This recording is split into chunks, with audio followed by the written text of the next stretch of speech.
Giuseppe Deni, patron dell'Acragas Calcio, non molla, ma chiede garanzie per il prossimo futuro. Lo chiede all'amministrazione comunale, che non può ritardare ancora gli interventi per rendere lo stadio Esseneto adeguato e soprattutto sicuro.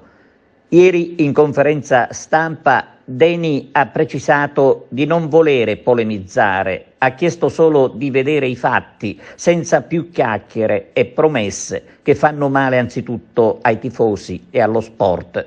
Una risposta alla città e ai 5.000 presenti domenica allo stadio bisogna darla e deve essere una risposta finalmente soddisfacente.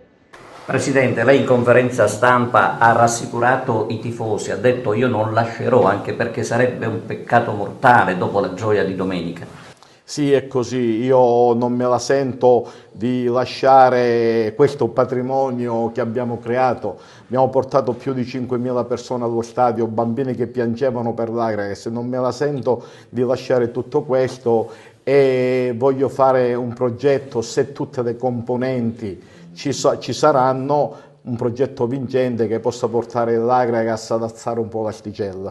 Però lei ribadisce la necessità di intervenire per togliere, per cessare con la vergogna in cui si trova lo stadio. Assolutamente sì, anche perché ci sono delle regole federali. Mettiamo caso, noi vinciamo il campionato, non abbiamo lo stadio adeguato per poter fare il professionismo, per cui saremmo costretti ad andare a Siracusa e non mi sembra che sia il massimo. Caltanissetta e Favara insegnano che si può attingere dai bandi per avere una struttura a gioiello.